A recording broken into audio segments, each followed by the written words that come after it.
छत्तीसगढ़ राज्य के सूर्यपुर नामक एक छोटे से गांव में रघु नाम का एक गरीब किसान अपनी पत्नी गौरी और बेटी सीमा के साथ रहता था। रघु बेहद मेहनती था, लेकिन उसका जीवन हमेशा संघर्षों से भरा रहा।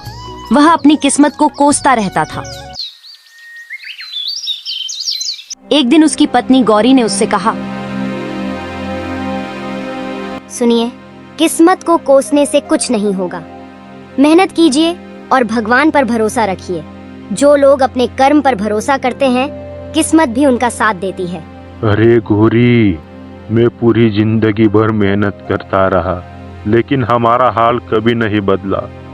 देखो ना, हमारे पड़ोसी रामलाल के पास कितनी समृद्धि है। उनके घर में खुशियां है और हमारे पास केवल परेशानियां। हमारी बेटी सीमा शादी के लायक हो गई है, लेकिन इस गरीबी में हम उसका विवाह कैसे करेंगे? सीमा हमारी सबसे बड़ी खुशी है। उसकी सुंदरता की चर्चा पूरे राज्य में है। मुझे भरोसा है कि कोई अच्छा वर जरूर मिलेगा। तुम चिंता मत करो।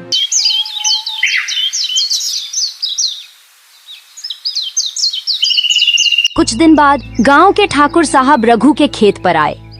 उन्होंने मुस्कुराते हुए कहा, अरे भाई रघु, तुम्हारी बेटी सीमा बहुत सुंदर है। मेरा बेटा उससे विवाह करना चाहता है। रघु यह सुनकर खुश हो गया, लेकिन तभी ठाकुर ने अपनी शर्त रखी। लेकिन मुझे तुम्हारी सारी जमीन चाहिए। यह शादी तभी होगी। रघु स्तब्ध रह गया। वह बोला, अगर मैं ये जमीन दे दूं, तो हमारा परिवार कैसे जिएगा ठाकुर साहब? यह तुम्हारा फैसला है। अपनी बेटी को हमारे घर की बहू बनाना चाहते हो तो कुर्बानी देनी पड़ेगी। रघु ने यह बात अपनी पत्नी को बताई। गौरी ने कहा, ठाकुर साहब पर भरोसा मत करो। वे धोखेबाज हैं। उनकी नजर सिर्फ तुम्हारी जमीन पर है। हमें मुखिया जी से सलाह लेनी चाहिए।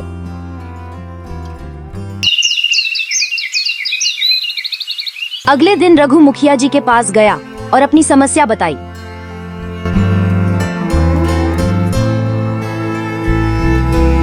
मुखिया ने कहा, रघु, ठाकुर साहब पहले भी कई परिवार को ठग चुके हैं। तुम्हारी जमीन उनके लालच का शिकार बन जाएगी। तुम्हें बहुत सतर्क रहना होगा। रघु हताश होकर अपने खेत में लौट आया। उसी शाम वह एक घने पेड़ के नीचे बैठा अपनी किस्मत पर रो रहा था। तभी एक साधु वहां आ पहुंचा। साधु ने कहा, क्या बात है पुत्र, क्यों इतने उदास हो? रघु ने अपनी परेशानी साधु को बताई। साधु मुस्कुराते हुए बोला, भगवान पर भरोसा रखो, मैं तुम्हारी मदद करूंगा। यह जादुई पक्षी लो। यह तुम्हारी 3 इच्छाएं पूरी करेगा। लेकिन याद रखना, जो चीज तुम्हारी किस्मत में नहीं है, वह तुम्हें कभी खुशी नहीं देगी। रघु ने उत्सुकता से पूछा, तो क्या साधु बाबा जी, मैं जो चाहे वो मांग सकता हूँ?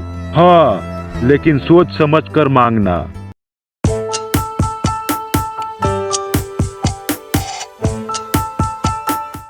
रघु ने पक्षी से कहा, मैं चाहता हूँ कि इस साल मेरी फसल पूरे सूर्यपुर में सबसे अच्छी हो। ठीक है, लेकिन मेहनत करना मत छोड़ना रघु। रघु ने और भी ज्यादा मेहनत की। कुछ महीनों बाद उसकी फसल पूरे गांव में सबसे अच्छी हुई। लेकिन उसी रात भारी बारिश और ओलों ने उसकी सारी फसल बर्बाद कर दी।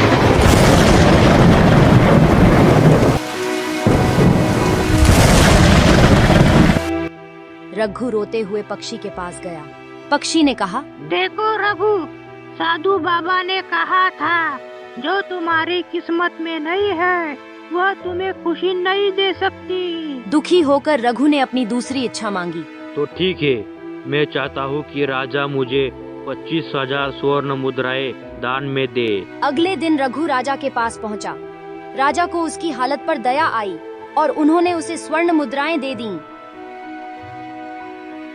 रघु खुशी खुशी घर लौट रहा था, लेकिन रास्ते में डाकू रणबीर ने उसे लूट लिया। रघु फिर से खाली हाथ रह गया। हे भगवान, ये मेरे साथ क्या हो रहा है? मैं जो भी इच्छा मांग रहा हूँ वो पूरी क्यों नहीं हो रही है भगवान? क्या मैं कोई गलती कर रहा हूँ? तो ठीक है, अगर मैं कोई गलती कर रहा हूँ तो मुझे अभी तीसरी इच्छा सोच समझ कर मांगनी होगी। अंत में रघु ने अपनी आखिरी इच्छा मांगी। तो ठीक है, मैं मेरी तीसरी इच्छा मांगता हूँ। मैं चाहता हूँ कि ठाकुर साहब बिना दहेज के मेरे बेटे का विवाह अपने बेटे से कर दे। पक्षी ने कहा। ठीक है, ऐसा ही होगा। ठाकुर साहब ने अपनी गलती मान ली और सीमा का विवाह अपने बेटे से कर दिया। लेकिन शादी के कुछ ही दिनों बाद सीमा का पति एक हादसे में गुजर गया। सीमा के विधवा होने से रघु और गौरी बेहद दुखी हो गए। लेकिन कुछ दिनों बाद राजकुमार अर्जुन रघु के घर आए।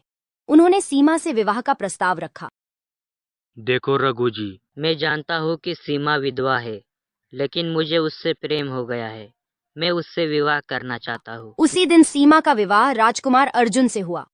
वह शिवगढ़ की रानी बन गई।